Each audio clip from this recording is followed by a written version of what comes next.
우리 주님 걸어가신 발자취를 밟겠네. 한 걸음 한 걸음 주 예수와 함께 날마다 날마다 우리 걸어가리.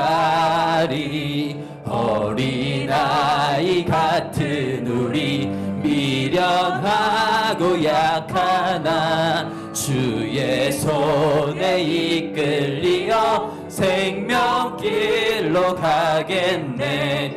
한 걸음 한 걸음 주 예수와 함께 날마다 날마다 우리 걸어가리. 꽃이 피는 들판이나 험한 골짜기라도 주가 인도하는 대로 주와 같이 가게 하네. 한 걸음 한 걸음 주 예수와 함께 날마다 날마다 우리 걸어가리. 옛 선지자의 녹같이 우리들도 천국에 들려 올라갈 때까지 주와 같이 걷겠네. 한 걸음 한 걸음 주 예수와 함께 날마다 날마다 우리 1절 한 번 더 고백합니다. 주와 같이 길 가는 것 즐거운 일 아닌가. 우리 주님 걸어가신 발자취를 밟겠네. 한 걸음 한 걸음 주 예수와 함께 날마다 날마다 우리 한 걸음 한 걸음 한 걸음 한 걸음 주 예수와 함께 날마다 날마다 한 번 더 고백합니다. 한 걸음 한 걸음 한 걸음 한 걸음 주 예수와 함께 날마다 날마다 우리 마지막으로 한 번 더 고백합니다. 한 걸음 한 걸음 한 걸음 한 걸음 주 예수와 함께 날마다 날마다 우리 걸어가리. 아멘. 주님과 함께 한 걸음 한 걸음 동행함이 정말 기쁨인 우리 이 시간 되길 소망합니다. 다음으로 주께 가오니 같이 찬양하겠습니다.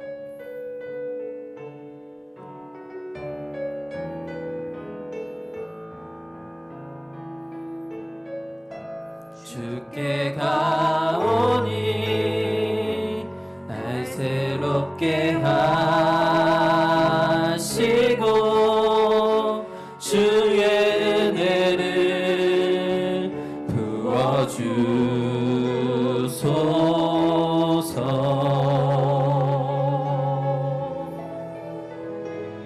부어주소서. 내 안에 발견한 나의 연약함 모두 벗어지리라.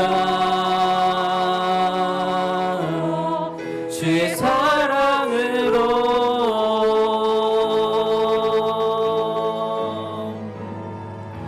주 사랑 나를 붙드시고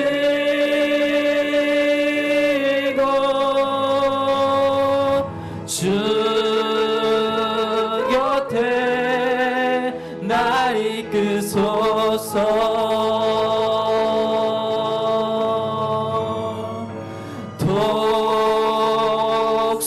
독수리 날개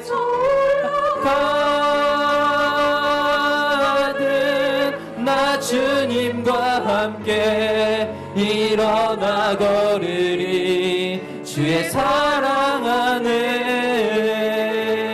처음부터 한 번 더 고백합니다. 주께 가오니 주께 가오니 날 새롭게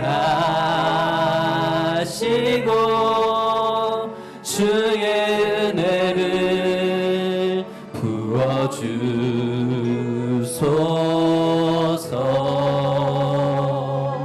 내 안에 발견한 나의 연약함 모두 벗어지리라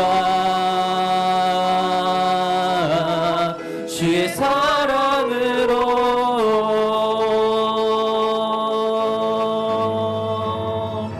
주 사랑 나를 붙드시고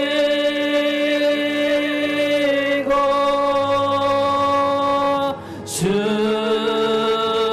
곁에 날 이끄소서.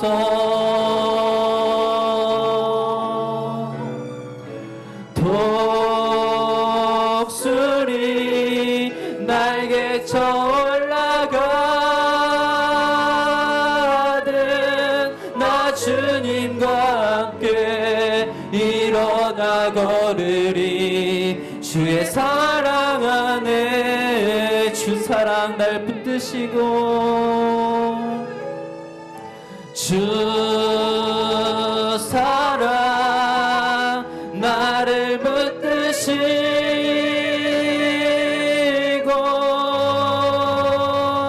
주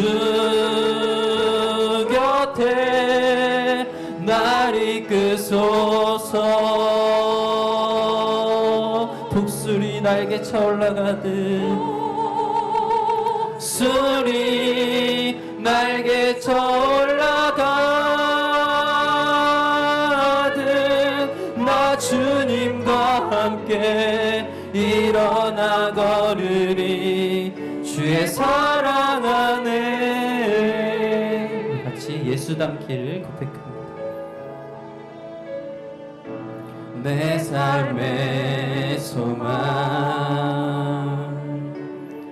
내가 바라는 한 분 예수 닮기를 내가 원하네. 한없는 사랑 풍성한 긍휼 예수 닮기를 내가 원하네. 예수 닮기를 예수 보기를 예수만 높이길 내가 원하네. 내 평생 소원 예수 닮기를 예수만 닮기를 내가 예수 닮기를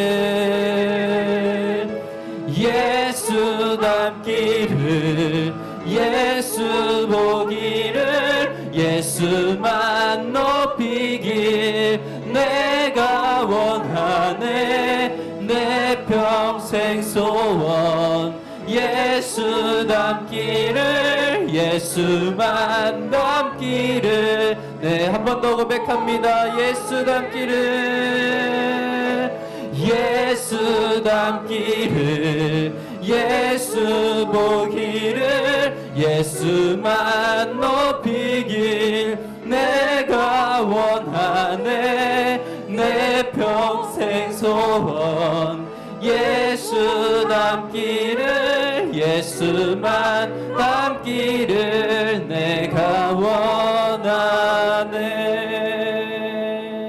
아멘. 우리 시간 함께 기도하며 나아가길 소망합니다. 찬양의 고백처럼 이 시간 오직 주님께 주님만을 바라보며 나아갑니다.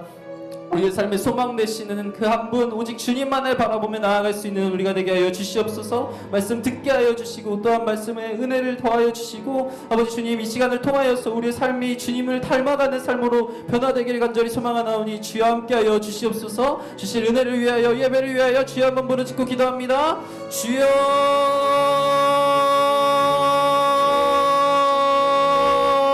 아버지 이 시간 오직 주님만을 바라볼 수 있는 시간 되게 하여 주시옵소서. 주님만 높아지는 이 시간 되게 하여 주시옵소서. 아버지 주님 이 말씀을 통하여서 아버지 주님께서 하시고자 하는 말씀 우리 가운데 허락하여 주시고 아버지 주님 이 말씀을 통하여서 우리 가운데 심령 가운데 아버지 주님의 말씀이 붙게 하여 주시옵시고 또한 아버지 주님 그 말씀을 통하여 삶으로 살아갈 수 있는 우리가 되길 간절히 소망하나오니 주여 예배 시간 함께해 주시옵소서. 예배 시간 오직 주님만을 바라보며 주님께 영광 올려드립니다. 아버지 주여 주님을 받아주시옵소서. 주여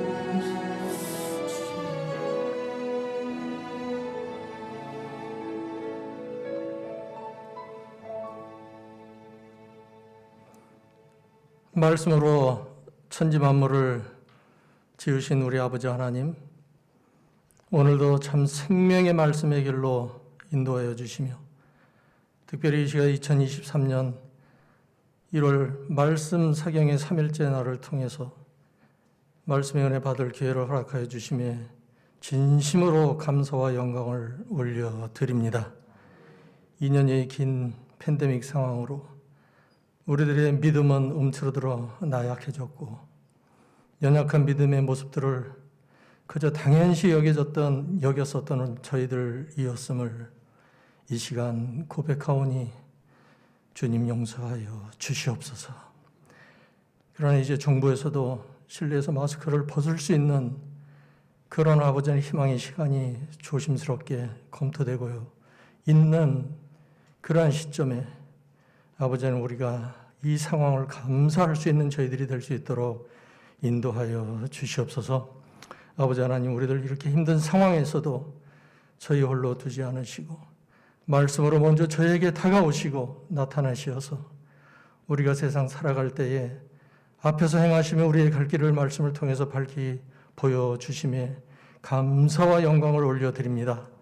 오늘 3일째 맺는 아버지 하나님, 이 시간 말씀 사경회를 통해서 우리 성산교회 모든 성도들이 말씀으로 역사하시는 하나님의 성령을 충만히 받게 하여 주시옵소서.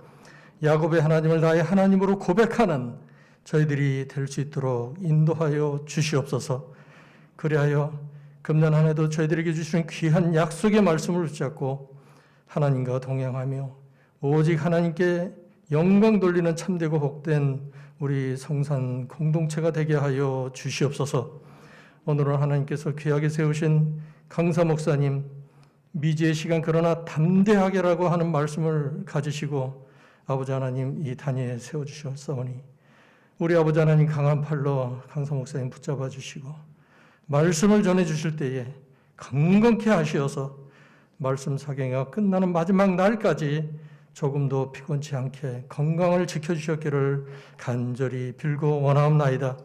그리하여서 기도하시며 준비하신 모든 말씀에 하나님의 영과 능력을 충만하게 부어주시어서 저희에게 아버지 하나님 지혜와 총명으로 또한 풍성한 지식으로 준비하신 모든 말씀이 하나도 남김없이 다 선포될 수 있도록 인도하여 주시옵소서.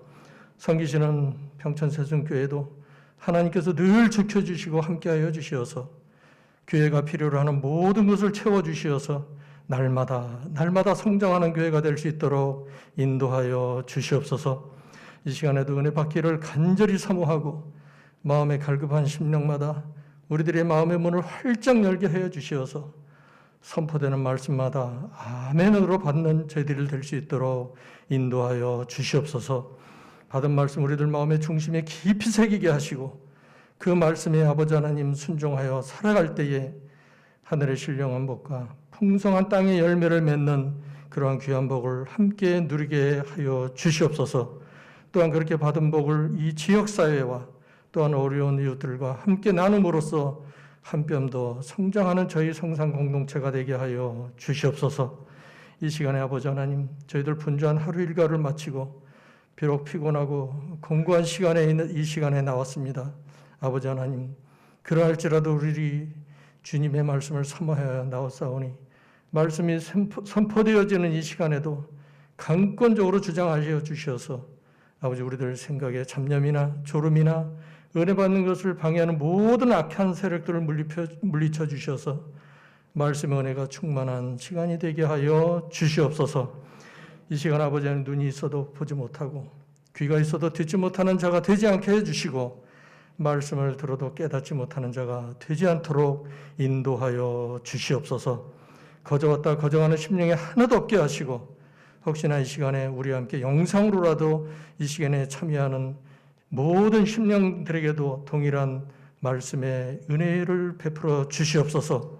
이제 이 시간 아버지 하나님, 우리들이 마치는 시간까지 이 시간에 집중할 수 있도록 도와주시고 정말 아버지의 은혜를 사모하는 마음으로 예배에 참여하는 저희들이 될 수 있도록 인도하여 주시옵소서. 모든 말씀을 살아계신 우리 주 예수 그리스도의 이름으로 간절히 기도 올리옵나이다. 아멘.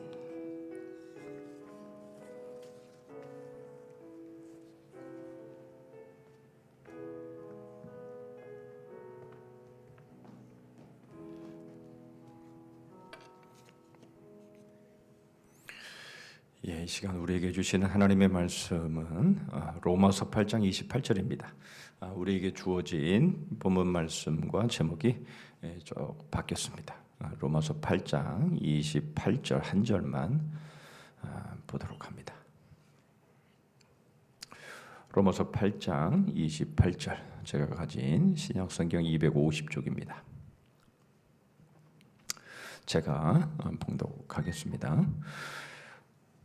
우리가 알거니와 하나님을 사랑하는 자 곧 그의 뜻대로 부르심을 입은 자들에게는 모든 것이 합력하여 선을 이루느니라.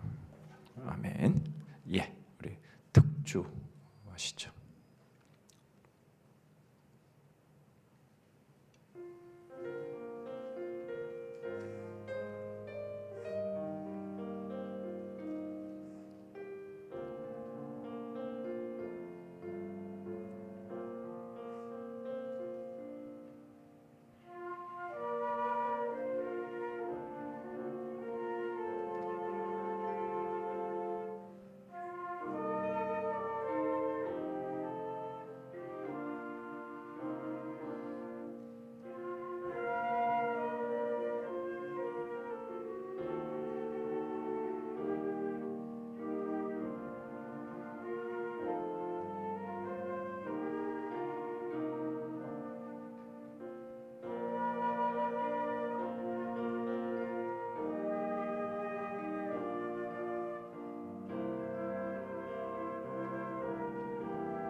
아멘. 감사합니다. 오늘 로마서 8장 28절 한 절을 중심으로 해서 우리 미지의 시간 그러나 담대하게 라는 제목으로 우리에게 이제 세 번째 말씀을 이제 나와서 해주시겠습니다. 할렐루야. 네, 이 밤에도 하나님의 은혜가 충만하기를 바랍니다. 네,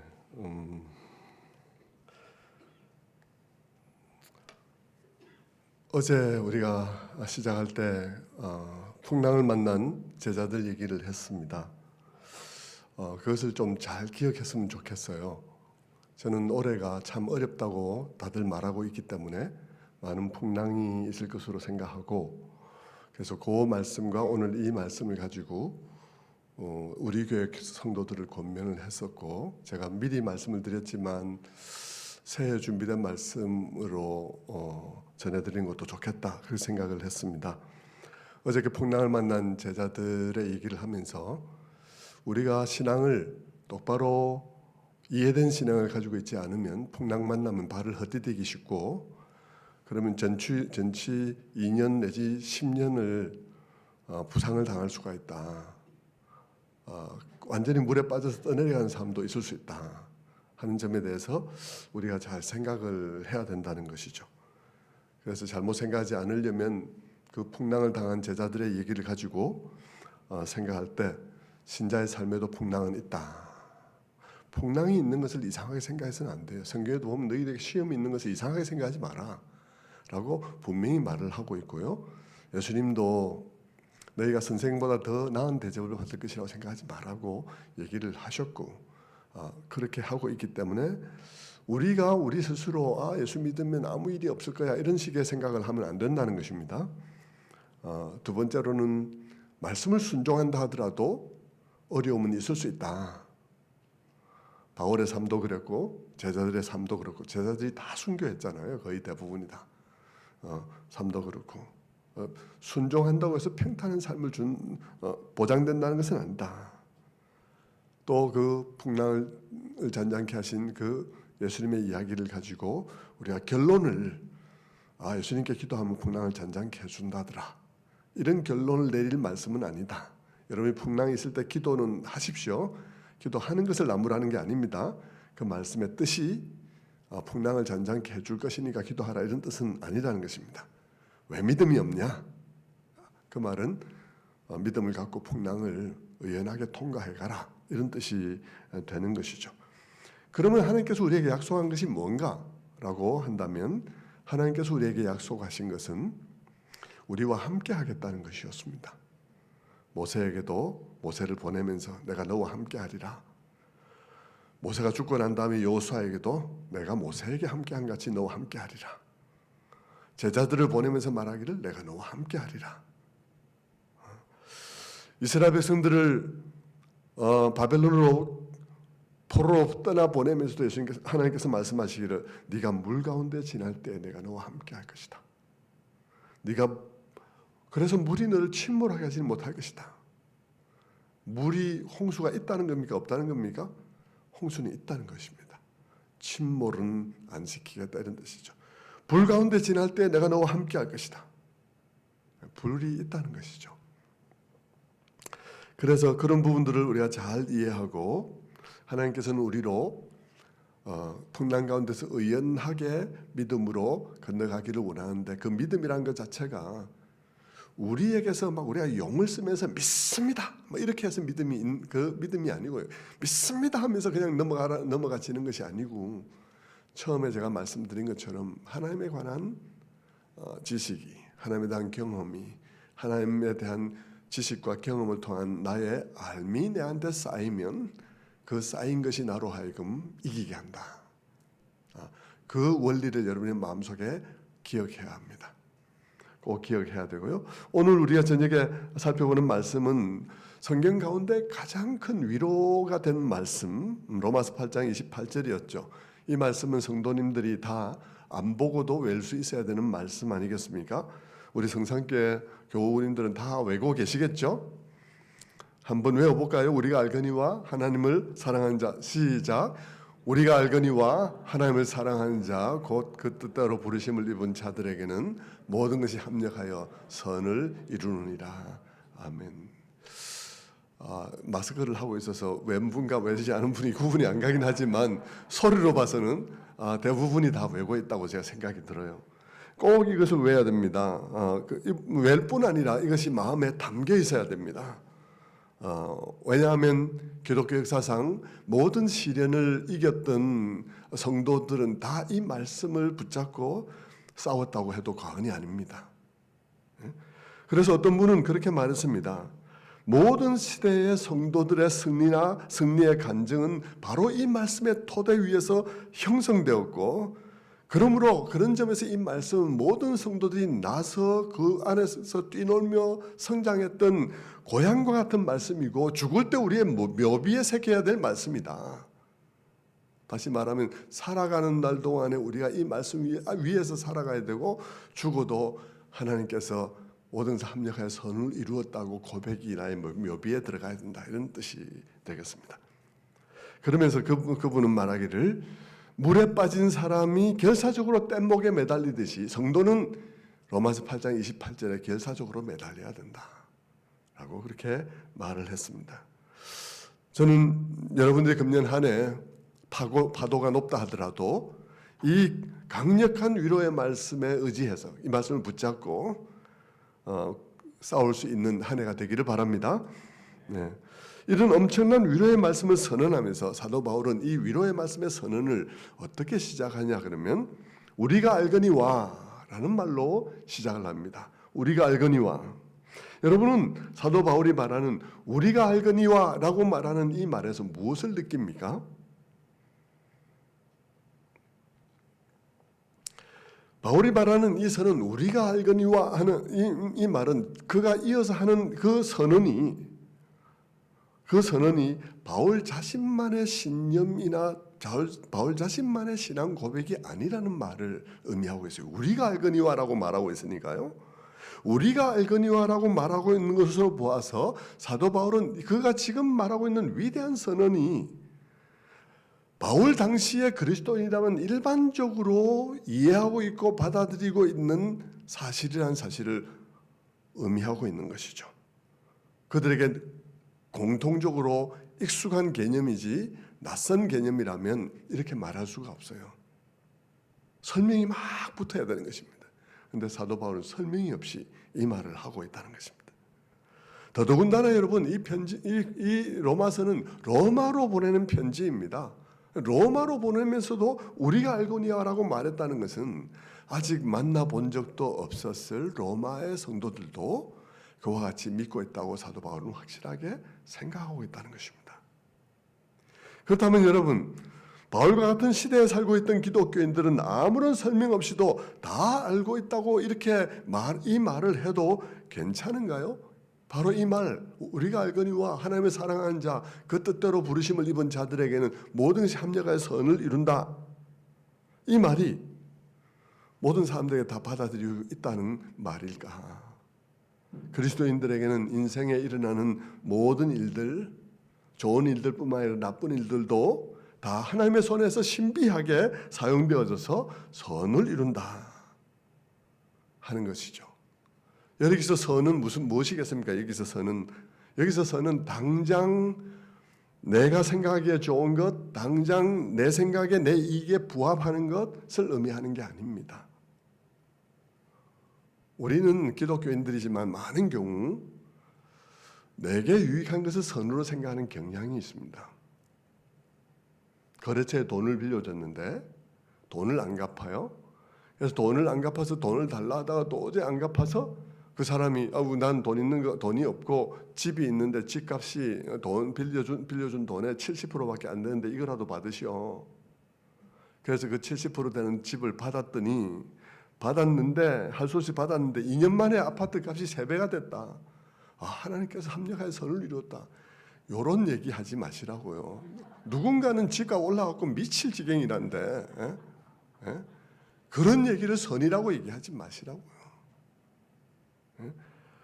뭐 안과 의사가 큰 병원에서 일하다가 여러 가지 문제가 생겨가지고 안과 의사가 그 병원에 있을 수 없어서 나와가지고 허겁지겁 동네에다 안과를 막 차렸더니 갑자기 막 아폴로 눈병이 확 번지면서 막 병원이 너무 잘 돼서 돈을 벌었다. 합력하여 선을 이루었다. 요딴 소리 하면 안 된다고요. 그런 거 아니라고요. 합력하여 선을 이룬다 할 때 그 선은 이 세상을 향한 그분의 목적과 그분의 목적 아래서 우리를 부르심의 목적에 진전이 있다는 것을 의미하는 것입니다.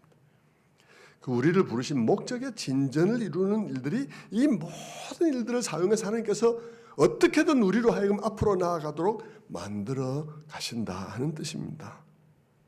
여러분 참고로 우리는 그리스도인들이 자꾸 자기에게 유익한 것을 선이라 생각하고 자기에게 유익한 것을 복이라고 생각하는 경향들이 굉장히 많은데요. 하나님은 처음부터 그 점에 대해서 조금 곰곰이 생각하도록 우리에게 하고 있어요. 어디부터 그러냐 그러면 벌써 창세기부터도요. 창세기에 에덴 동산에 하나님께서 선악과를 두셨어요. 선악과는 참 여러 가지 의미를 띌 수 있는데요. 어떤 의미가 될까요? 하나님께서 동산의 모든 나무의 열매를 다 먹으라 자유를 줬어요. 다 자유를 줬어요. 그리고는 단 하나 이 선악과의 열매는 먹지 마라. 먹는 날에는 정령 죽으리라 라고 말했거든요. 그럼 선악과가 의미하는 바는 뭘까요?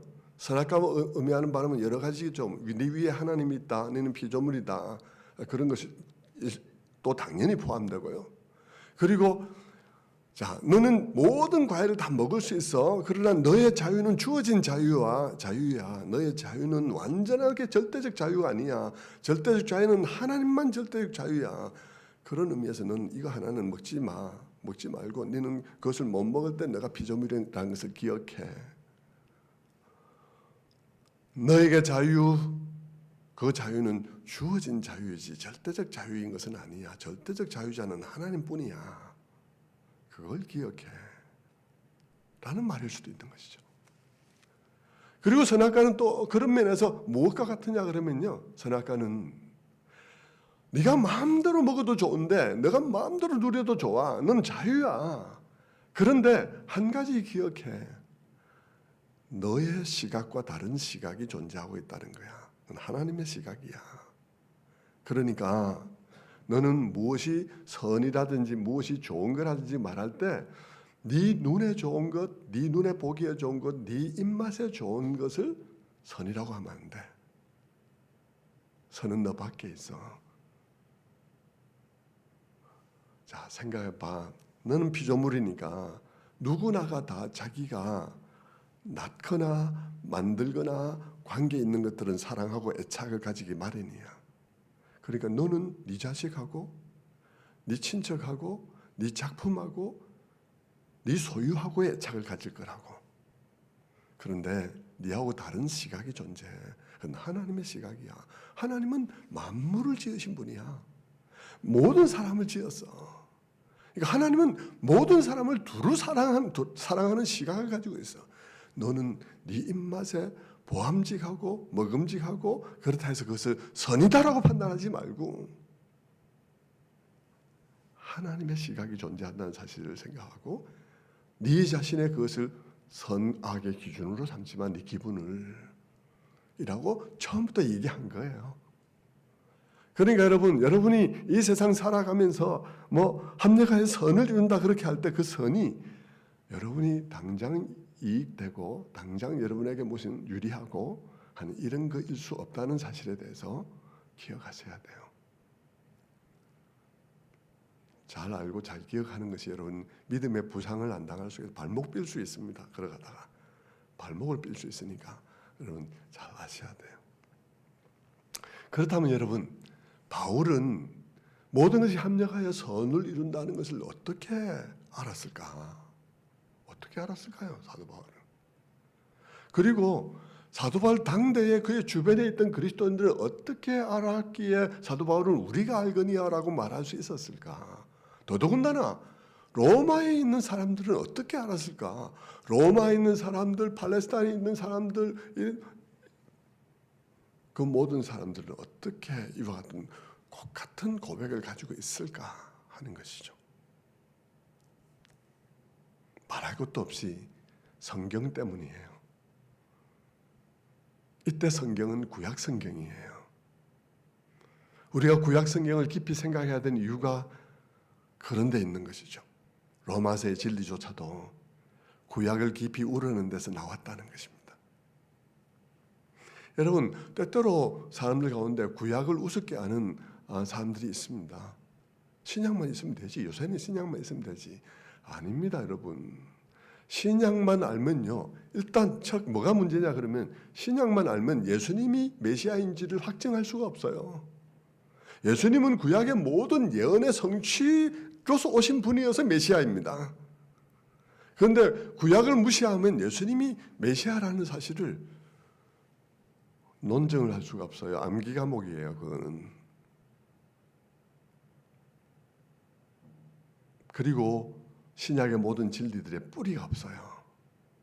뿌리가 없는 이빨하고 같아요. 다 부러져요. 구약을 알아야 되는 거예요. 구약하고 신약이 밀접하게 연결되어져서 이해되어야 하는 것입니다. 사도 바울과 그의 당대의 사람들은 어떻게 알았을까?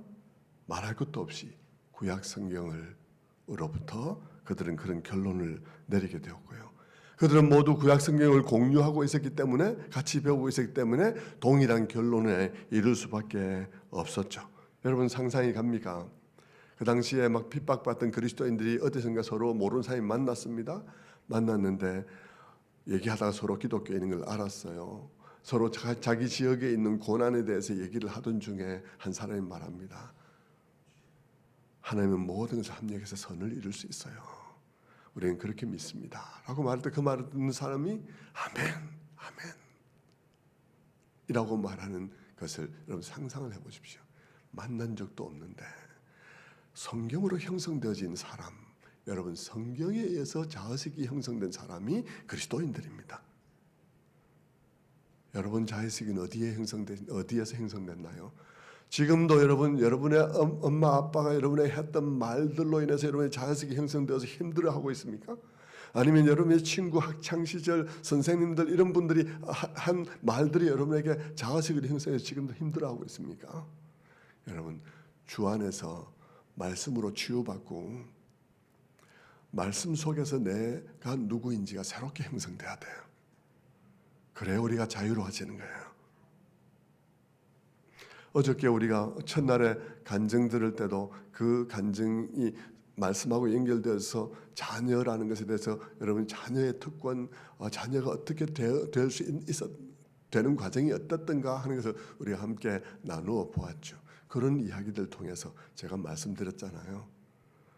주일날 예배 드리러 갈 때 내가 서로 잘못해서 하나님 앞에 나아가기 매우 어려운 그런 마음의 상태에 있다 할지라도 그런 때 하나님 앞에 나아가서 드릴 수 있는 말 뭐겠습니까? 아빠, 아버지가 나를 자녀 삼아 주셔서 이 자리에 나올 수 있었습니다. 오늘도 그것 때문에 예배할 수 있습니다. 아버지, 자식은 잘한 만큼만 자식이 아니고 잘 못해도 여전히 자식 아니겠습니까?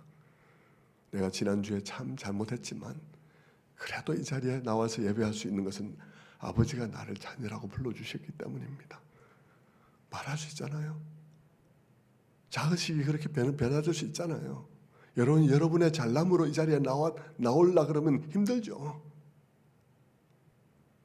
그런데 못난 나의 모습으로도 자녀 삼아 주셨으니까 나올 수 있는 거예요.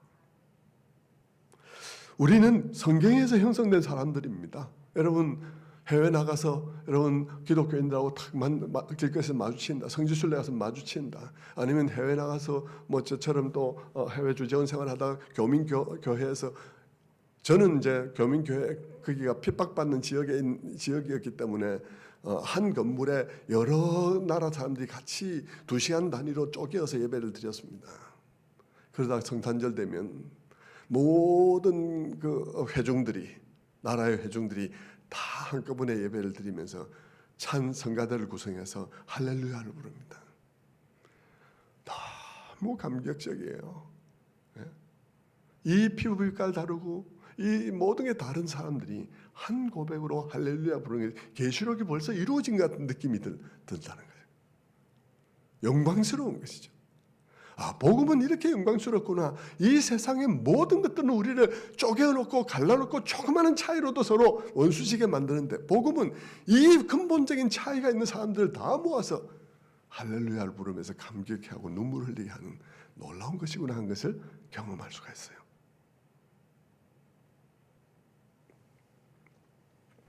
그 모두가 다 왜 그렇습니까? 그 모두가 다 성경으로 형성된 사람들이기 때문에 그렇습니다. 성경으로. 자, 그렇다면 여러분, 바울과 그 시대의 사람들은 구약 성경을 주로 읽었을 텐데요.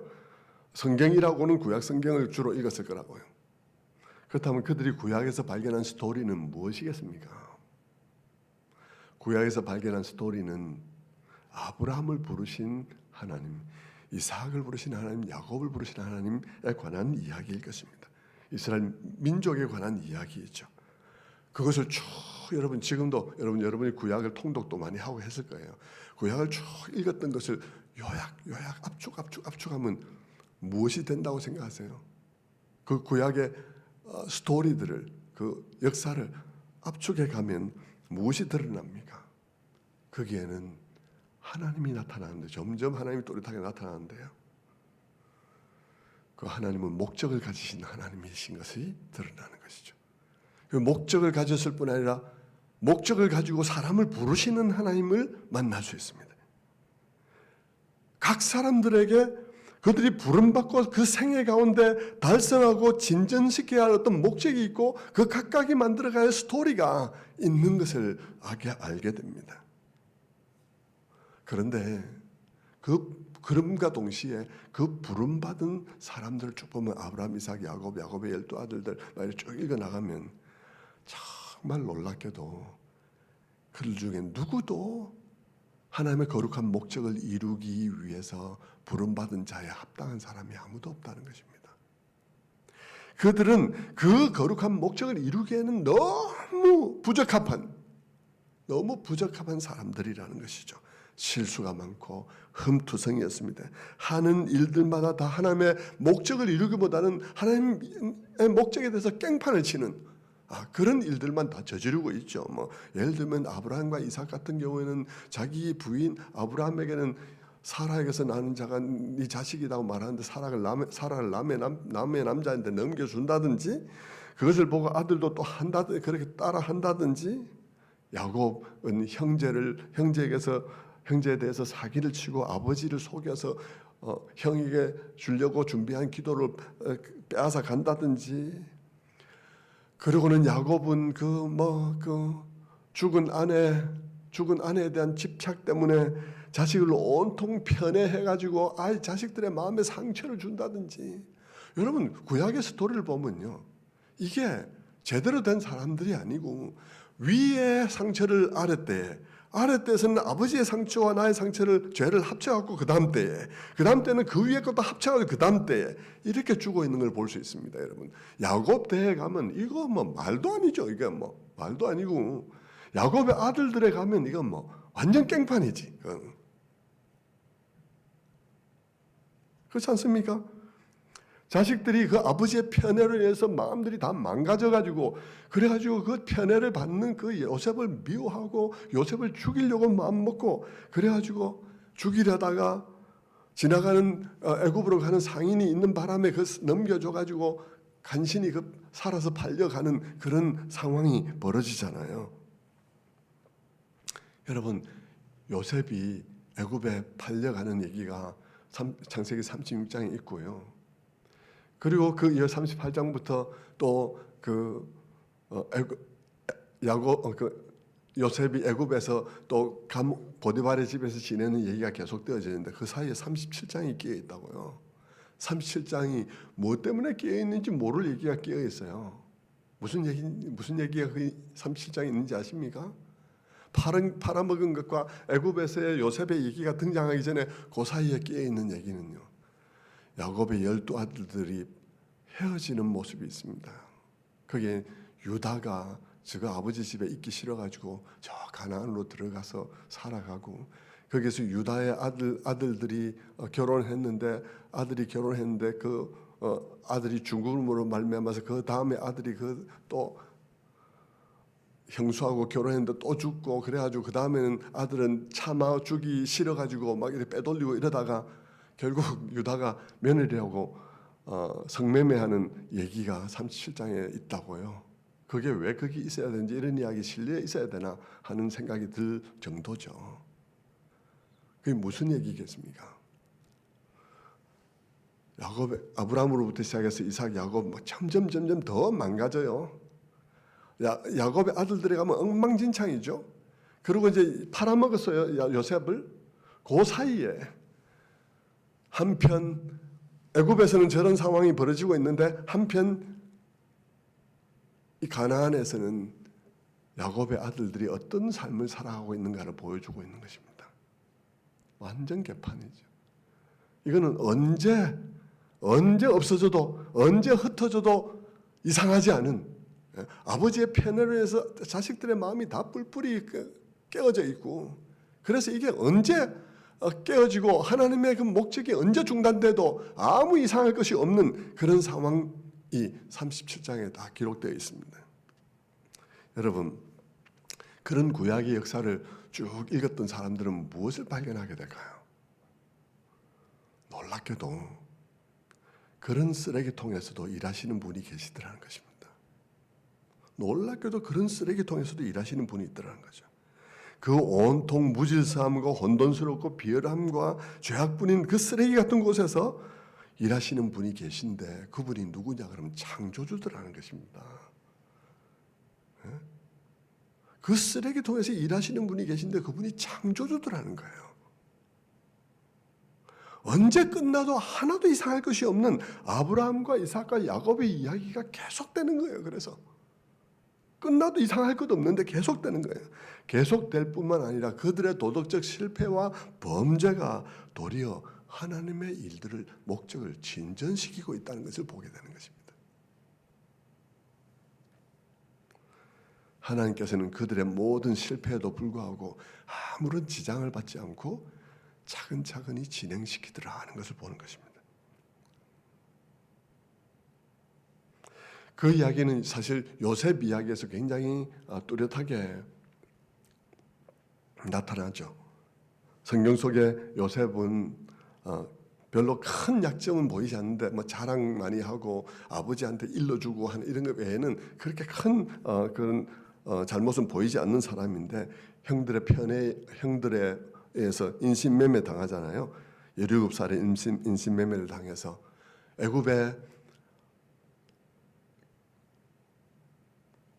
시위대장 보디발의 집에서 종으로 팔려갔다가 거기서 보디발의 그 아내의 유혹을 뿌리쳤다가 이제 성폭행 미수범으로 이제 감옥에 갇히게 되죠. 너무 덥지 않나요? 네, 조금. 네.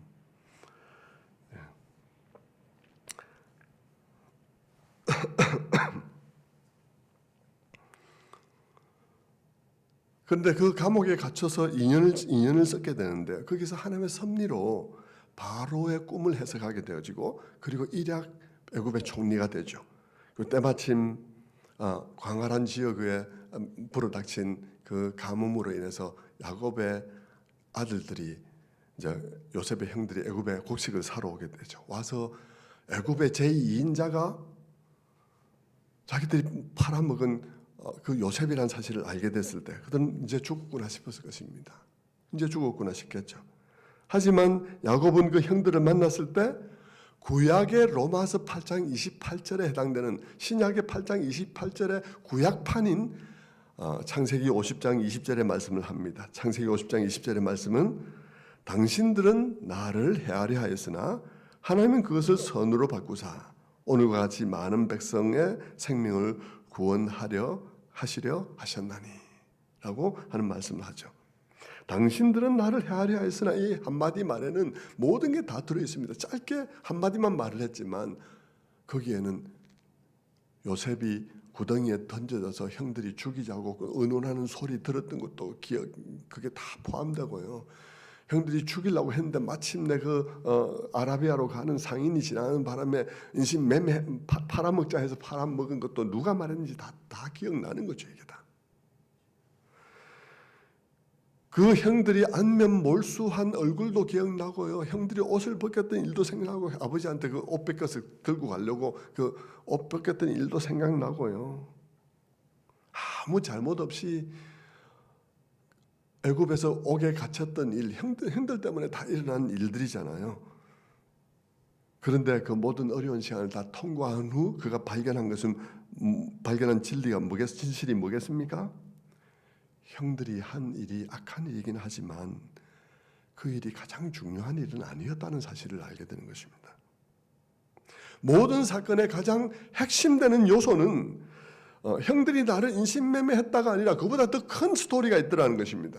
그것도 아주 힘든 이야기이긴 하지만 그보다 더 큰 빅 스토리 속에 있는 작은 스토리라는 사실을 그는 알게 된 것이죠. 가장 중요한 핵심은 이 모든 일 가운데 하나님께서 일하셨더라는 것입니다. 무언가 중요한 일을 하고 계셨던 것이죠.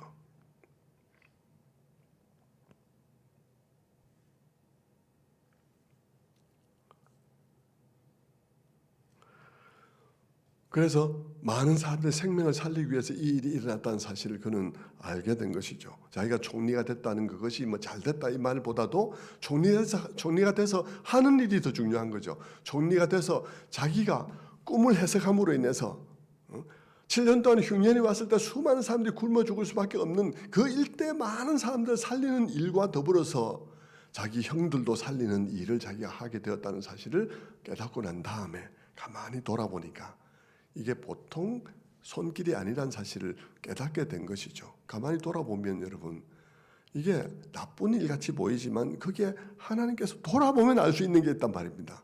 어제도 말했듯이 돌아보면 알 수 있는 일이 있다. 돌아보니까 어때요?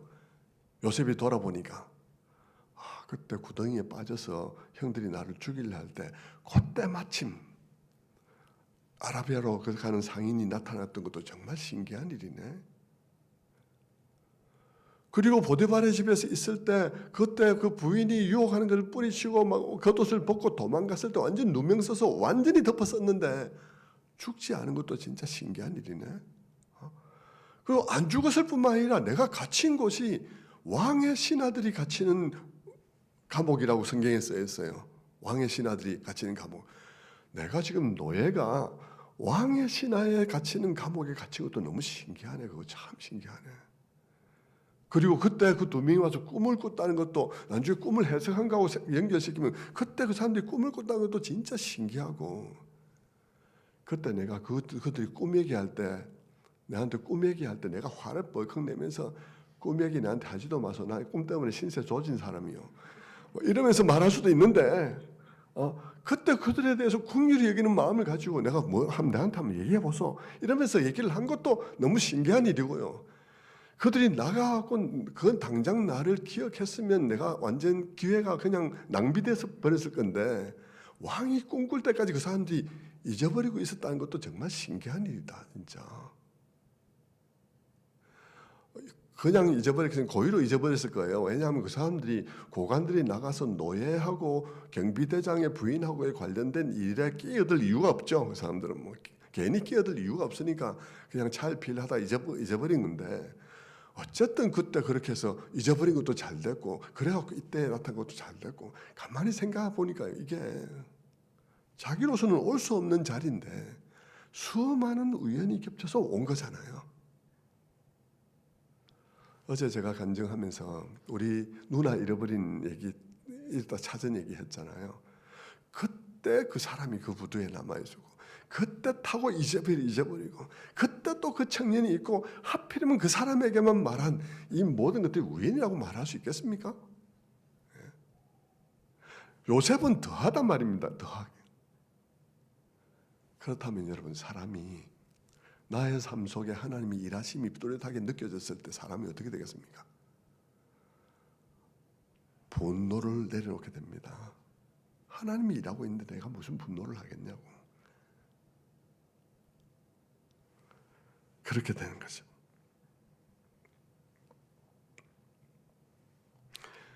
성경을 읽는 독자들은 그것을 보면서 하나님이 이 쓰레기통 같은 이야기들 속에서 이 정교하게 일하고 있다는 사실을 묵상을 깊이 머물러서 묵상하는 사람은 볼 수 있다고요. 하나님이 일하시구나.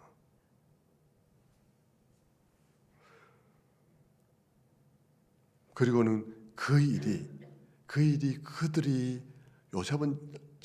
그들은 전혀 몰랐었겠지만 결국 그들이 이집트로 들어가서 이집트라는 강대국의 자궁에서 큰 민족으로 성장하고 나중에 분만을 하게 되는, 광야로 분만을 하게 되는 이런 하나님의 거대한 민족의 분만의 과정이었다는 사실을 후대의 독자들은 본단 말입니다.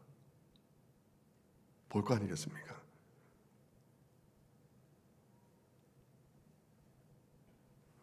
그러면 거기서 뭘 보겠어요? 그들이 큰 가나안 땅에 결국은 들어가서 나라를 이루어서 살아가다가 그들이 또 하나님께 배신하고 그러다가 그들이 또 멸망해서 바벨론으로 포로로 잡혀갈 때 하나님께서 바벨론 포로로 잡혀가는 그들에게 이렇게 말한다고요. 또 이게 잘됐다 이놈들아 하면서 막 웃고 웃으면서 잘됐다 이놈들아 이렇게 하는 게 아니라 하나님께서 예레미야 선지자를 통해서 이렇게 말한다고요. 예레미야 29장 11절에 너희를 향한 나의 생각을 내가 아나니 평안이요 재앙이 아니니라. 너희에게 미래와 희망을 주려는 것이니라. 예레미야 24장 5절의 말씀에 이렇게 말합니다. 이스라엘의 하나님 여호와께서 이같이 말씀하시니라. 내가 이곳에서 옮겨 갈대아인의 땅에 이르게 한 유다의 포로를 이 좋은 무화과 같이 잘 돌볼 것이라. 여기서 잘 돌볼 것이라. 내가 그들을 돌아보아 좋게 하여 다시 이 땅으로 인도하여 세우고 헐지 아니하며 심고 뽑지 아니하겠고 내가 여호와인 줄 아는 마음을 그들에게 주어서 그들이 진심으로 내게 돌아오게 하리니 그들이 내 백성이 되었고 나는 그들의 하나님이 되리라. 하나님이 그들을 내 백성 삼고 그들의 하나님 되려는 이 목적을 결코 포기하지 않는. 그래서 이 바벨론에 보내서도 내가 거기서 이 좋은 무화과 나무처럼 내가 거기서 잘 돌볼 것이다.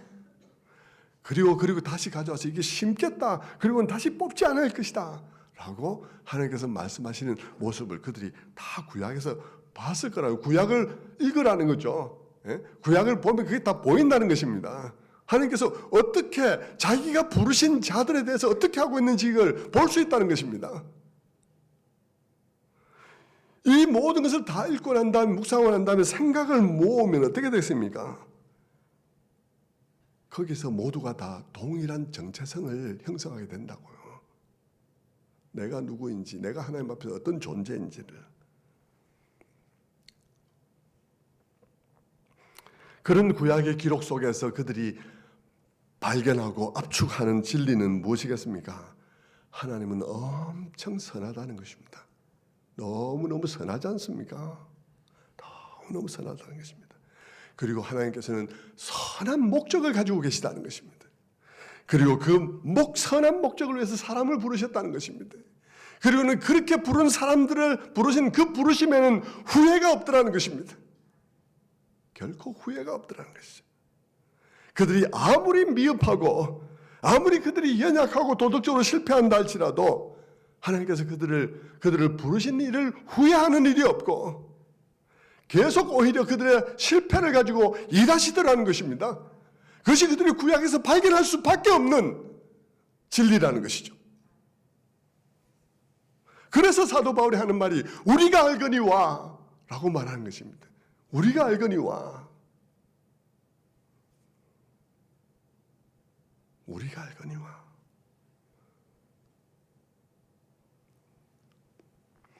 그러면서 사도 바울이 구약에서 그가 발견한 우리 모두가 발견할 수밖에 없는 진리를 로마서 8장 28절에 요약해서 말했는데 그것이 무엇입니까? 우리가 알거니와 하나님을 사랑하는 자 곧 그 뜻대로 부르심을 입은 자들에게는 모든 것이 합력하여 선을 이루니라. 구약이 그것을 그냥 설명하고 있어요. 그냥 읽기만 해도 설명이 다 되는 거예요. 그냥. 그 위대한 고백 속에서 사도 바울이 그 구약을 다 요약해 우려내어서 그가 로마서 28장에 요약한 이 말씀 속에서 우리가 알거니와라고 하면서 그가 말하고 있는 첫 번째 고백은 뭐냐 하면 하나님이 일하신다는 것입니다. We know in everything God works. 하나님이 일하신다. We know in everything God works. 하나님께서 모든 것 속에서 일하신다. 하나님이 일하신다는 것입니다. 그분이 그의 사랑하는 자들을 위해서 하나님이 일하신다는 것입니다. 다른 사람이 일하는 게 아니고 하나님이 일하신다는 것입니다. 그걸 우리가 다 안다는 것이죠. 그것은 위대한 선포예요. 하나님이 일하신다는 것은.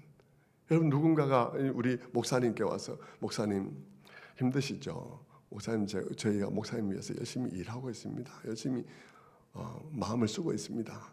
하면 어떻겠습니까 목사님이? 당연히 위로가 되겠죠. 그러나 진짜 목사님이 힘들 때는 그 말이 위로가 될까요? 진짜 목사님이 힘들 때는 위로가 안 될 거예요. 그런데 진짜 힘들 때라도 하나님이 일하신다는 사실은 위로가 되는 것입니다. 하나님이 일하신다는 것은 위로가 되는 거예요. 내가 물 가운데 지날 때 내가 함께 할 것이다. 불 가운데 지날 때 함께 할 것이다. 하나님께서 물과 불을 얘기하는 이유는 뭐겠습니까? 그 물과 불은 사람이 어떻게 할 수 없는 일이에요. 사람이 함께 할 수 없는 일이에요.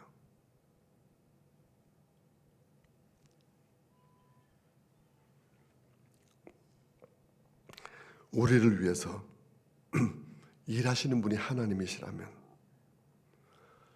그건 전혀 다른 얘기죠. 그래서 여러분들이 하나님이 일하시는지 일하시지 않는지를 늘 말씀 붙잡고 생각하며 삶을 살피며 하나님은 일하시고 계시거든요. 내 주변에 누군가 일하고 있는데 우리가 너무 둔감할 때들이 너무 많아요. 하나님을 경험하는 삶이란 책을 쓴 블랙컵이라는 사람이 그 책이 참 유명한 책인데 그 책의 첫 장에 하는 말이 뭡니까? 하나님은 지금 당신 주변에서 일하고 있다는 것입니다. 그래서 당신이 살펴야 된다는 거죠. 하나님이 일하고 있는 건 분명하기 때문에 당신이 귀를 기울이고 봐야 된다는 것입니다. 또 사도 바울이 이 짧은 문장 속에서 하고 있는 두 번째 말은 하나님이 일하심은 아주 절대적이라는 것이에요. 어떤 의미에서 모든 것을 합력하여 선을 이루기 때문에 모든 것 그게 예외가 되는 것은 아무것도 없다는 것입니다. 어떤 고통도 낭비되어 버리는 고통이 없다는 것입니다. 그냥 지나가 버리는 것이 없다는 것입니다. 모든 것을 합력해서 선을 이루게 한다는 것입니다. 여러분 그렇다 해서 여러분 뭐 잘못된 것을 잘된 거라고 얘기하지 마세요. 어디 가서 뭐 위로한다고 막 그냥 다리가 부러졌는데 가서 잘 부러졌다든지 이렇게 말하면 안 되는 것입니다. 그렇게 말하면 안 되고요. 집에 불 났는데 막 전소됐는데 자 불난 게 잘 됐다든지 뭐 이렇게 얘기를 하는 것은 아니고요. 제발 뭐 믿음 있는 척하면서 뭐 남편 죽었는데 잘 죽었다고 이렇게 말한다든지 이렇게 하면 안 돼요. 제가 진짜로 그런 경우를 봤기 때문에요. 예, 제 신학교 다닐 때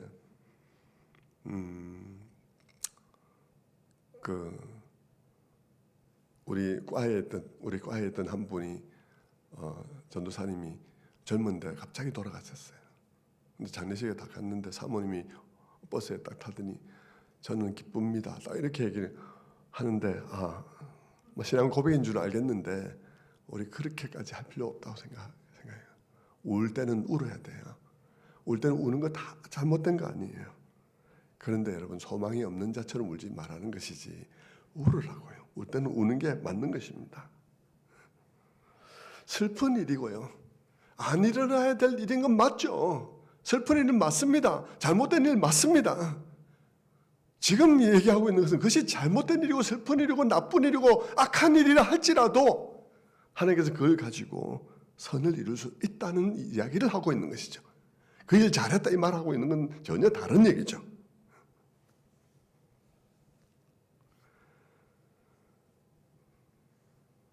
여러분, 하나님께서는 굉장히 우리에게 나쁜 일 가지고도 좋은 일을 만들어낼 수 있습니다. 여러분, 제가 우리 교회에 화공학 박사분이 이제 신입 교인으로 이렇게 들어오셔가지고 제가 뭐 인사를 하고 난 다음에 제가 어느 설교를 하다가 이런 걸 한번 만들어서 줘보세요 했더니 저 PPT를 보내왔더라고요. 제가 주문한 것을 한번 보여드릴게요. 여러분, 이것이 무엇이라고 생각하십니까? 나왔죠. 이게 무엇일 것 같습니까? 주 성분은 아세트아미노펜이라고 그럽니다. 요것을 주 성분을 이거로 해서 제조하는 데 들어가는 물질이 무수초산과 페놀과 플로린화 수소라는 이 세 가지 물질이 들어간대요. 근데 무수초산은 피부 접촉을 하면 화상을 입고 안구 접촉을 하면 실명하고요. 섭취하면 장기에 구멍이 나고 폐렴, 쇼크사를 일으키는 아주 독성이 강한 물질입니다. 페놀은 피부 접촉, 호흡 이럴 때 장애나 사망에 이를 수 있고 2차 세계대전 때는 신속한 사형 집행 방식으로 사용되었던 아주 맹독성 물질이라 그래요. 플로리나 수소도 강한 산성이고 피부에 장기간 접촉하면 피부가 녹아내린다 그럽니다. 인체 흡수 시 장애나 사망에 이른다고 그래요. 이 세 가지, 네 가지의 이 독성 물질을 가지고 막 섞어서 만들면 뭐가 나올 것 같아요? 무슨 선한 게 나오겠습니까? 이 세 가지 맹독을 섞어가고 무슨 선한 게 나오겠습니까? 봤습니까? 뒤에 답이 나왔었어요. 타이밍을 그렇게 못 맞춰. 타이레놀이 나온다는 것입니다. 타이레놀이. 참 바람을 빼버렸어요. 타이레놀이 나온다는 거예요. 사람들도 맹독을 가지고 선한 물질을 만들어낸다는 거죠. 하나님이 그렇다는 거예요. 우리에게는 쓰라리고 고통스럽고 아프고 죽음 같고 치명적인 사건을 가지고 하나님께서는 살리는 일을 만들어낸다는 것입니다. 놀라운 일인 것이죠. 그것이 여러분 요셉이 경험한 거 아니겠습니까? 그 형들이 저지른 그 잘못이 형들을 구원하는 사건이 된 거 아니겠습니까? 놀라운 일이죠. 하나님은 그런 분이라는 거예요. 바울이 고백하는 것은 구약 성경을 쭉 읽어본 결과 그렇다는 거죠. 하나님은 모든 삶력의 선을 이루느니라는 이 이빨처럼 나와 있는 이것의 뿌리가 구약이란 말입니다. 구약이란 거죠. 하지만 바울은 이 위대한 진리를 말하면서 한 가지 우리가 뜨끔한 말을 해요. 그건 뭐냐 그러면 이 위대하고 놀라운 말씀, 이 엄청난 위로의 말씀이 해당되는 사람이 한 종류의 사람밖에 없다는 것입니다. 한 종류의 사람에게만 해당된다는 거예요. 여러분이 거기에 해당되는지는 굉장히 중요해지는 것이죠. 그런 면에서 그 한 종류의 사람이 누구냐? 하나님을 사랑하는 자라는 것입니다. 하나님을 사랑하는 자. 교회 다니는 자가 아닙니다. 교회 다니는 자가 아니고 하나님을 사랑하는 자입니다.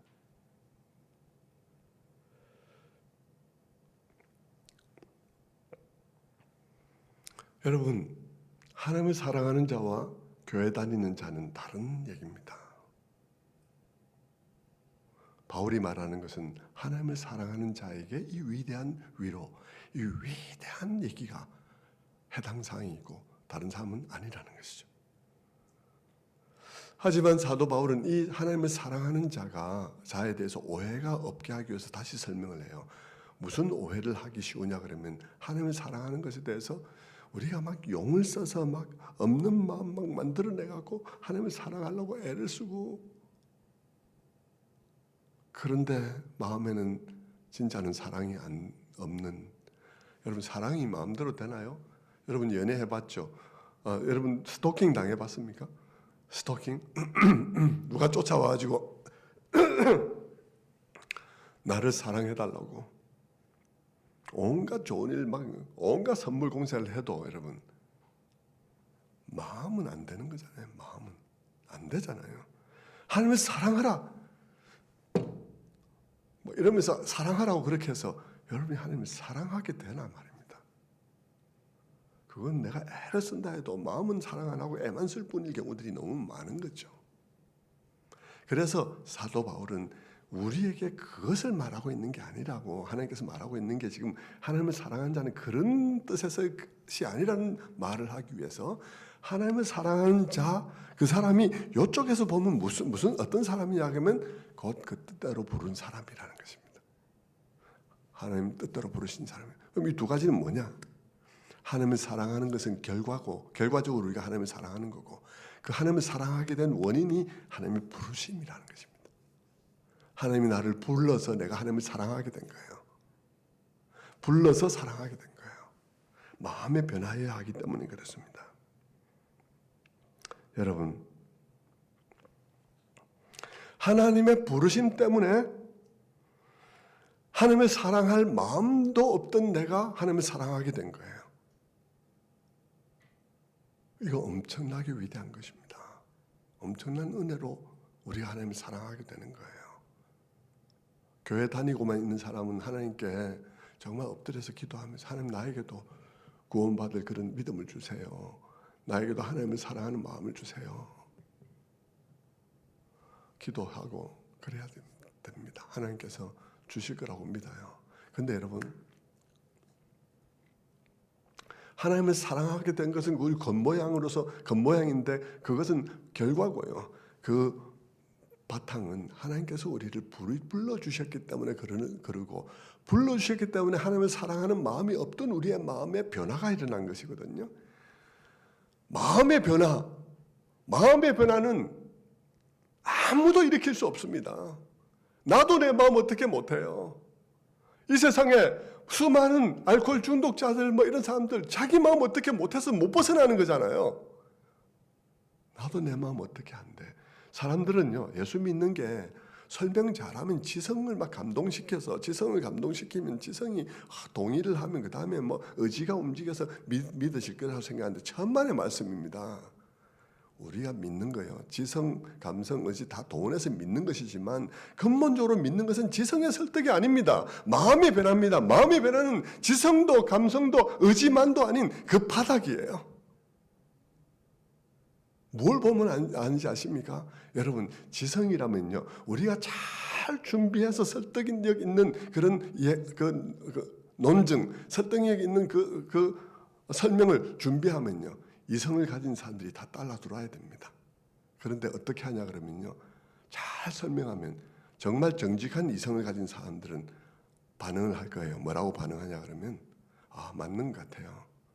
그런데 교회는 다음에 나갈게요. 그런다고요. 맞는 것 같아요. 그 목사님 설명이 맞는 것 같습니다. 그런데 믿고 싶지는 않네요. 이런다고요. 그게 뭐냐 그러면 지성과 마음이 다르다는 겁니다. 지성은요, 마음의 시종이에요. 자, 어째서 그러냐 그러면요, 자, 지성에 설득한다고 되는 문제가 아니라는 것은요, 이 세상에 많은 지성인들이 두 쪽으로 나눠 있다는 사실을 봐도 알 수 있습니다. 똑같이 잘 배웠는데 심지어 일란성 쌍둥이조차도 두 쪽으로 나뉠 수 있습니다. 잘 배운 사람이 무신론자예요. 잘 배운 사람이 기독교인이에요. 지성이 이유라면 그럴 수는 없죠. 그런데요, 하나님의 은혜가 역사를 했어요. 이런 집회를 통해서 은혜가 역사해서 마음의 변화가 왔어요. 어떤 사람에게 마음의 변화가 왔어요. 그러면요, 어제까지 이 사람은 잘 배운 것 같고 교회를 매도하고 예수를 반대하는 데만 썼습니다. 만들어내는 모든 말들이, 모든 로직들, 모든 논리가 다 반대하는 논리였어요. 그런데요, 똑같은 지성을 사용해서 마음의 변화가 일어나는 그 순간, 그는 그 지성을 사용해서 예수 그리스도를 변증하고 교회를 편드는 일을 할 거예요. 뭐냐? 우리의 마음의 변화가 중요하다는 것입니다. 그 마음의 변화를 하나님께서 부르심을 통해서 그 마음의 변화를 일으켰다는 것입니다. 그래서 사랑할 수 없던 내가 하나님을 사랑하게 되었다는 것이죠.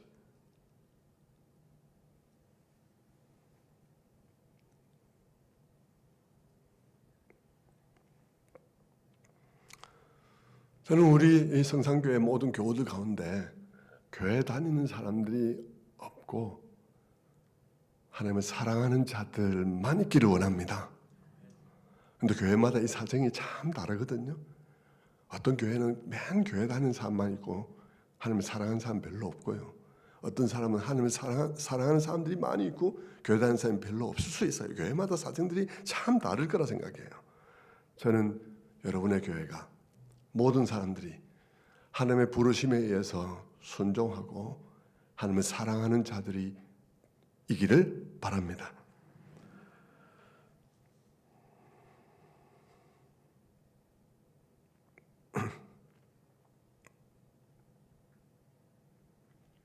참 그 지성만 가지고 안 되는 게 우리 교회에서 우리 교회가 시행하는 어떤 클래스가 있습니다. 그 클래스에는 사람들이 묻고 싶은 걸 다 물을 수 있는 시간이에요. 왜냐하면 교회를 다녀도 못 물어보고 권사된 사람 너무 많기 때문에 못 물어보고 안수 입사된 사람 너무 많아서 그런 거 다 물어보고 시작하자고 그런 시간이 있거든. 그런 시간을 통해서 설명을 묻는 질문하고 설명하고 그러면 어떤 분 그래요. 목사님 설명인데 평생에 못 있을 것 같습니다. 그 사람은 교회 안 다니고 있어요 지금.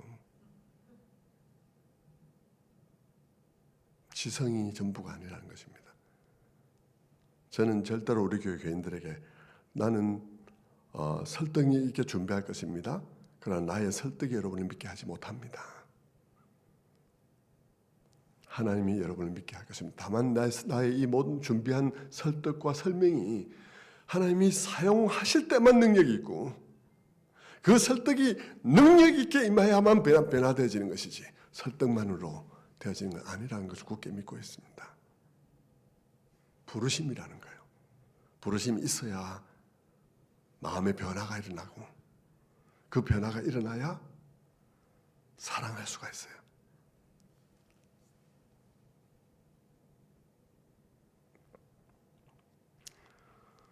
요즘 코로나가 돼가지고요 모든 교회 교인들이 비실비실해요. 네, 비실비실. 저는 교인들이 그냥 온라인으로 예배 드리다 보니까 자연스럽게 안 나오는 교인들이 꽤 되더라고요. 저는 우리 교회는 없을 줄 알았어요. 왜냐하면 우리 교회 어느 교회나 그렇겠지만 우리 교회에서 늘 코로나가 있을 동안에도 제가 계속해서 교인들에게 도전했던 것은 뭐냐 그러면 예배할 이유가 마음속에 예배할 이유가 분명한 사람들은 예배한다. 어떤 경우라도 예배할 이유가 분명치 않은 사람은 탈락할 거다. 분명히 얘기를 했는데요. 탈락한 사람 탈락하더라고요. 그런데 여러분 혹시 그렇게 아예 탈락해서 빠져버리는 그런 아예 죽정이와 알곡을 가려서 이렇게 분리되어진 그 경우 말고 혹시 여러분들 중에서 목사님이 복음을 선포하는 데 있어서 부드럽게 선포하니까 그러니까 앉아도 되겠다 부드럽게 말씀하시니까 아이고 누워도 되겠다 하고 들어눕고 이러고 계신 분은 없는지 모르겠습니다. 저는 우리 교회에서 말씀을 분명하게는 전하지만 부드럽게 전하려고 노력해요. 예수님이 부드러운 분이시니까 부드럽게 전하려고 노력하죠. 그런데 여러분 제가 복음이기 때문에 부드럽게 전하는 것과 그 복음을 듣고 반응하는 반응이 어때야 하는 것은 다른 것입니다. 왜냐하면 이 복음은 뜨거운 사랑에 관한 것이에요. 남다르게 겸손하고 남다르게 오래 참으신 그건 남다른 사랑에 관한 얘기거든요. 그래서 그 사랑에 관한 얘기이기 때문에 부드럽게 전달될지 몰라도 듣는 사람은 남다른 사랑의 이야기이기 때문에 일어설 수밖에 없다고요. 이 코로나 시대에 코로나가 왔구나 들어누워야 되겠다. 아니라고요. 우리가 정말 그 말씀을 진정 복음으로 제대로 듣는다면 예수님의 말씀이 예수님 뭐라 그랬습니까? 그는 들레지도 아니하고 외치지도 아니하고 상한 갈대도 꺾지 아니하시고, 그런데 그분의 말씀이 세상을 바꾸고요, 수많은 사람들이 순교하게 하고 뜨겁게 일어나게 했다고요. 예? 목사님이 부드럽게 선포하느냐 안 하느냐 이건 상관없어요. 그건 복음 자체가 부드러우니까 모든 연약한 영혼들을 위하여 부드럽게 전할 수밖에 없습니다. 그러나 여러분, 그 전달되지는 그 메시지는 뜨거운 사랑에 관한 메시지인 것입니다. 놀라운 사랑에 관한 메시지죠. 일어날 수밖에 없는 것입니다. 그래서 여러분이 혹시 코로나라는 것을 핑계로 여러분이 점점 나태해지고 있다고 생각한다면 여러분, 아닙니다. 그것은 복음적인 반응이 아니라고 저는 믿습니다. 새해를 새롭게 시작해야 되지 않겠습니까? 한없이 흘러 떠내려가지 말고 하나님 앞에 바르게 반응하는 우리가 되어져야 할 것입니다.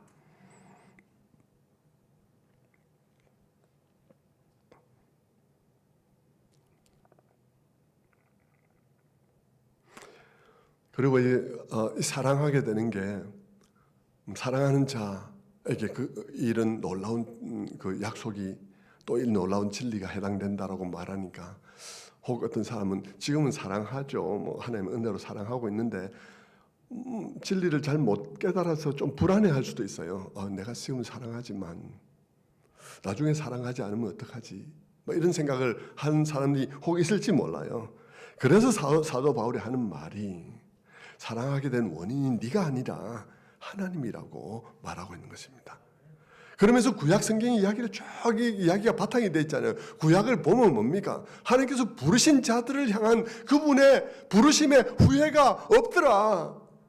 아브라함도 그렇고 이삭도 그렇고 야곱도 그렇고 이스라엘 백성도 그렇고 바벨론으로 보내면서도 내가 이들을 포기한 것이 아니라 그들을 무화과나무처럼, 좋은 무화과나무처럼 잘 길러서 보호했다가 내가 다시 와서 심을고 다시는 뽑지 않을 거라고 말할 때 하나님께서는 결코 그의 부르심을 취소하거나 후회하는 일이 없다고 하잖아요. 그러니까 이 사랑하는 것이, 내게 사랑하는 마음을 내게 주셨다면 감사하고 더욱더 그 불이 뜨겁게 타오를 수 있도록 일어나야 하는 것이죠.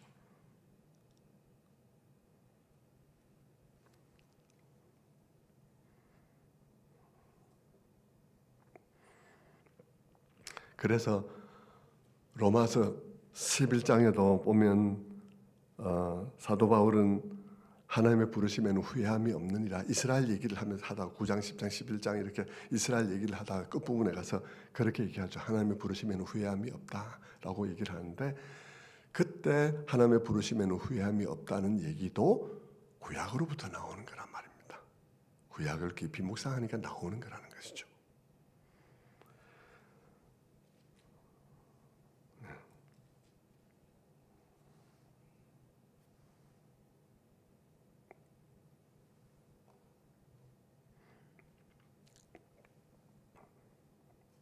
그렇게 해서 어쨌든 여러분, 로마서의 진리를 하나하나 구약의 배경으로부터 이해하는 것은 상당히 중요하다.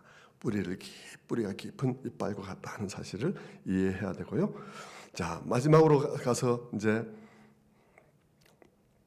이렇게 사도 바울은 우리가 알거니와라고 안다고 얘기를 하고 있습니다. 사도 바울은 로마서에서 우리가 안다는 말을 몇 차례 하고 있는데요. 한 군데에서는 우리가 모른다고 말을 해요. We know라는 그런 말을 많이 쓰는데 한 군데서는 we don't know를 쓰는 거죠. 모른다고 말을 해요.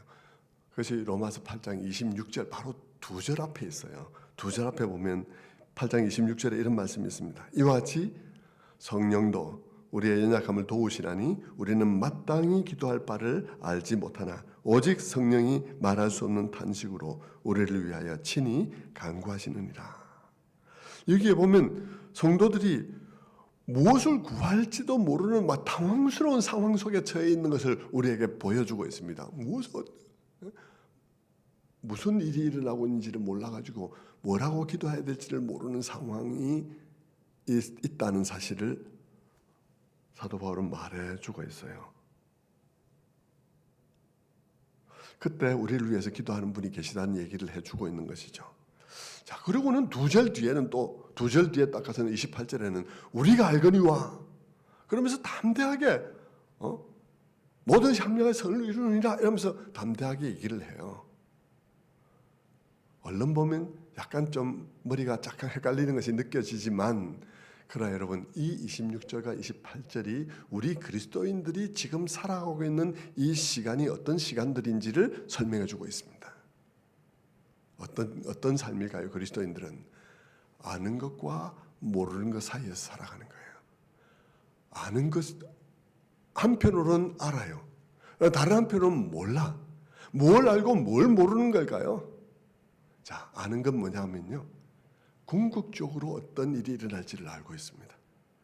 근본적으로 하나님께서 모든 것을 합력해서 선을 이룰 줄 알고 있습니다. 우리는 근본적으로 하나님께서 모든 것을 합력해서 선을 이루어 하나님의 목적이 이루어지고 그분과 함께 있을 것을 압니다. 근데 모르는 게 있어요. 뭘 몰라요? 지금 당장 일어나는 일이 무엇인지를 우리는 몰라. 지금 당장 일어나고 있는 일들이 무슨 일이 일어날지를 모르고 일어나는 일들이 무슨 어떤 성격의 것인지 잘 몰라요. 그런 가운데서 우리가 살아가는 거예요. 그런데 이때 우리가 아는 게 너무 중요해요. 뭘 알고 있냐가 매우 중요해요. 매일매일 모르는 것들로 인해서 불안도 있고 파도도 쳐요. 매일 모르는 일들이 생기니까 막 파도가 치죠. 그런데 그런 가운데서 내가 아는 게 있어. 분명히 아는 게 있어. 궁극적으로. 뭐냐? 하나님께서 하나님을 사랑하는 자, 그 뜻대로 부르심을 입은 자들에게 모든 것이 합력하여 선을 이룬다는 사실을 알고 있다는 거죠. 이것이 우리로 하여금 파도 속에서 방향을 잡고 견고하게 통과하게 하는 힘이 되는 것입니다. 그게 그리스도인의 삶이에요. 한편으로는 알고 한편으로는 모르고, 근데 아는 것은 궁극적인 것을 알고 모르는 것은 지금 당장 일어나는 일을 점쟁이처럼 알지 못한다는 것이죠. 여러분, 말씀 맺겠습니다. 저는 어저께부터 계속 제가 폭풍 중에 부상당하지 않도록 하라고 말씀을 계속 드리고 있습니다. 여러분, 우리 교회도요, 자매 하나가 전 참 지금도 마음 바쁘고 조금 시간을 두고 다시 찾아가려고 하는데요. 자매가 교회를 나와서 은혜도 받고 간증도 하고 그렇게 했는데 가정에 어려움이 왔어요. 그래서 결국 이혼도 하고 아이도 그 이혼 과정에서 너무 힘든 일들을 겪으면서 아이들도 정신과 치료를 받게 되고 하면서 본인이 너무 힘든 상황 속에 있는 것이죠. 그래서 지금 교회를 안 나와요. 저는 그것을 보면서 참 마음이 아파요. 언젠가 돌아오게 되겠지 생각하고 언젠가 가서 만나야 되겠다고 생각은 합니다. 근데 왜 넘어졌을까 하는 거죠. 저는요, 제가 얼굴이 되게 편하게 생겼다고 그래요. 목사님이 저보고 그렇게 얘기를 하더라고요. 많은 사람들이 저보고 목사님 얼굴에 빛나네요. 그렇게 얘기하면 제가 고난 중에서 빚어진 빛난 빛이라고 그렇게 얘기를 해요. 어려움이 많이 있거든요. 제가 잘못해서 한 어려움은 아니고 하여튼 어쨌든 우리 그리스도인의 삶 속에서 우리가 감당해야 될 일 중에서 너무 어려운 일, 여러분들 중에 아무도 제 같은 어려움을 겪었을 일이 없을 거예요. 거의 99.99%는 없어요. 제가 얼마 전에 제가 거의 바닥을 치는 어려움을 겪었습니다. 모든 희망이 다 사라지는 것을 느꼈어요. 모든 희망이 다 사라진 날, 이제는 더 이상은 이 고통에서 헤어날 수가 없겠구나 하는 생각을 하면서 새벽에 기도하러 나갔습니다. 근데 하나님 앞에, 하나님 내가 뭘 잘못했습니까? 내가 하나님 말씀 순종하는데 순종하다가 이런 일을 이렇게까지 겪어야 됩니까? 이렇게 말할 수 있는 상황이었어요. 근데 제가 그렇게 기도를 안 하고 있더라고요. 눈을 감고 기도하려고 하는데요. 제 느낌에 눈이 너무 시원한 거예요. 눈이 너무 시원해. 그래서 제가 눈 감고 생각했습니다. 아, 이게 뭘까? 왜 이렇게 눈이 시원할까? 근데 내 마음에 그 시원함이 해석이 됐어요. 지금까지 눈이 왜 아팠냐 그러면요. 희망을 바라보느라고 눈이 아팠어요. 저게 답이 될까? 저기서 답이 올까? 여기서 답이 올까? 희망을 바라보는데 저게 답이 아니더라고요. 이것도 답이 아니더라고요. 이것도 답이 아니더라고요. 그래서 어디서 답이 올까 하고 바라보는데 지치고, 기다리는데 지치고, 바라보는데 너무 지치고 힘든데 상황은 더 바닥으로 떨어져. 완전 더 이상 내려갈 수 없는 바닥으로 완전 왕창 박아버렸어, 밑으로. 그런데 그 상황에서 제가 하나님 앞에 눈 감고 기도를 하는데 제 마음에 눈이 시원하면서 제가 하나님 앞에 이렇게 고백하고 있더라고요. 하나님, 눈이 시원합니다. 왜 시원한가 생각해 보니까요. 이제는 안 바라봐도 되니까 시원합니다. 안 바라봐도 되니까 너무 시원하고 편합니다. 이제는 저기를 바라볼 일도 없고 저기도 바라볼 일도 없고 이제 하나님만 바라보겠습니다. 그런데 아무도 어떻게 할 수 없고 이제는 이건 완전 끝나버렸기 때문에 끝났구나 생각하는 그것이기 때문에 당신은 일할 수 있습니다. 거기서 일하실 분은 당신뿐입니다. 당신은 일할 수 있습니다. 그래서 더 다른 데 쳐다볼 이유가 없고 다른 데 쳐다보지 않아도 되니까 내 눈이 너무 시원합니다. 그러면서 제가 기도 가운데 이런 마음이 들더라고요. 아, 이제는 올라가기만 할 것 모양이다. 내 눈을 이렇게 시원하게 해주는 것도 하나님께서 내게 주시는 사인이라 생각한다. 올라갈 것 같은 예감인데 하고 제가 기도를 마치고 왔습니다. 아니야, 다리가 그때로부터 싹 올라서 엄청나게 올라왔어요. 완전히 막 매일 상종같이 씁니다. 네. 엄청나게 올라왔어요. 그러면서 저는 생각했습니다. 왜 내가 그때 원망하지 않았을까? 물론 하나님의 은혜입니다. 그런데 왜 원망하지 않았을까 생각하니까 내 마음에 쌓인 그리스도라고, 내 마음에 쌓인 하나님에 대한 지식이에요.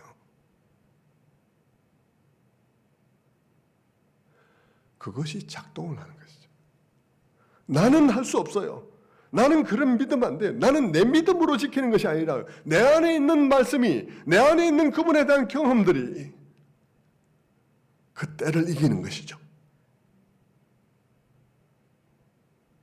저는 여러분 모두가 그럴 수 있게 되기를 바랍니다. 내게 능력 주시는 자 안에서 내가 모든 것을 할 수 있다는 것은 바로 그와 같은 것이죠. 내 안에 있는 그리스도, 내 안에 충만한 그리스도가 모든 것에 모든 것이 되어주시기 때문에 가능하다는 것이죠.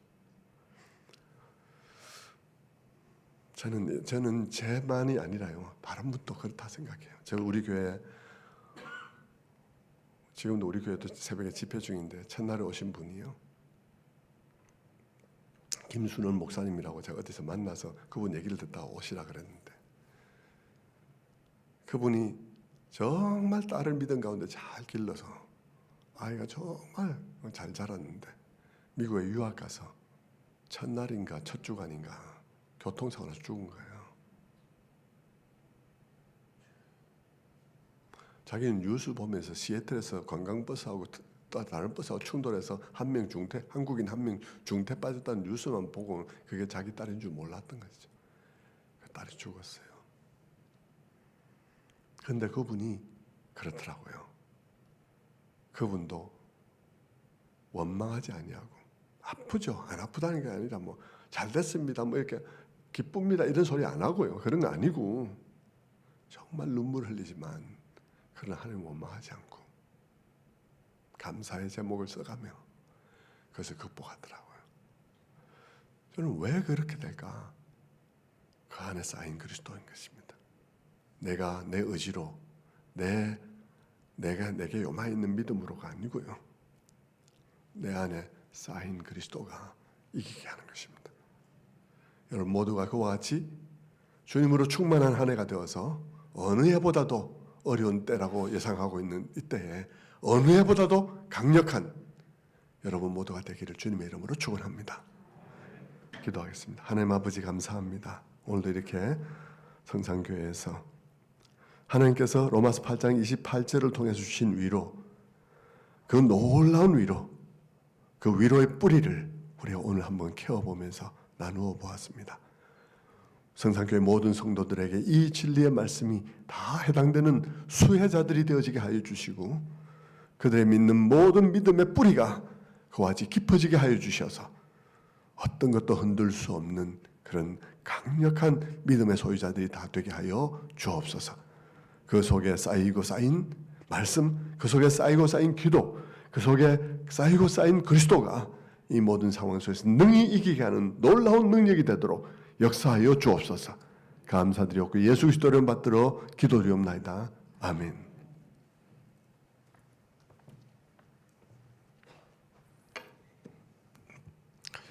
예, 우리 말씀 생각하시면서 540장 주의 음성을 내가 들으니 이 찬송 할 텐데요.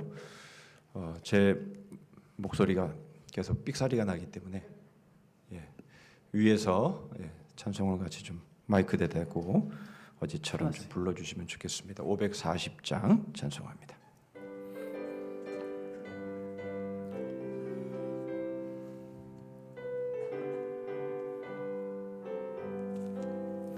주의 음성을 내가 들으니 사랑한단 말일세. 믿는 마음으로 주께 가오니 나를 영접하소서. 내가 매일 십자가 앞에 더 가까이 가오니 그새 주의 흘린 보배 피로써 나를 정케 하소서. 주여 너의 대신 은혜 베푸사 나를 받아주시고 나의 품은 뜻 주의 뜻같이 되게 하여 주소서. 내가 매일 십자가 앞에 더 가까이 가오니 그새 주의 흘린 보배 피로써 나를 정케 하소서. 주의 보좌로 나아갈 때에 어찌하니 기쁠까. 주의 얼굴을 항상 배우니 더욱 친근합니다. 내가 매일 십자가 앞에 더 가까이 가오니 그새 주의 흘린 보배 피로써 나를 정케 하소서. 우리 구주의 넓은 사랑을 증량할 자 없으며 주가 주시는 참된 기쁨도 헤아릴 수 없도다. 내가 매일 십자가 앞에 더 가까이 가오니 그새 주의 흘린 보배 피로써 나를 정케 하소서.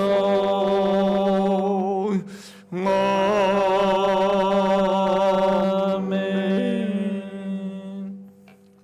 이제 오늘 세 번째 날을 이제 마쳤고요. 이제 내일 마지막 날을 우리가 맞이하겠습니다. 내일 오전에는 우리 수요 기도회가 없고 우리 저녁 시간에만 있다라는 거 기억하셔서 내일 마지막 시간 우리가 더 기도함으로 또 기대함으로 하나님의 은혜를 사모하며 우리가 집회의 마지막 날을 맞이하겠습니다. 이제 목사님 축도해 주심으로 우리 셋째 날 집회를 마치겠습니다.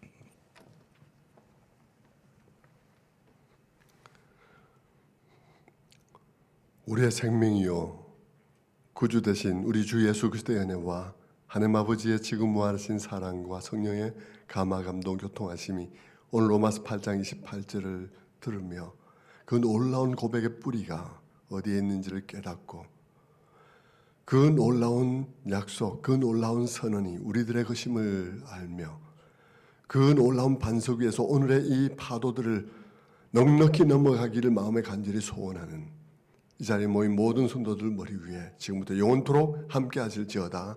아멘.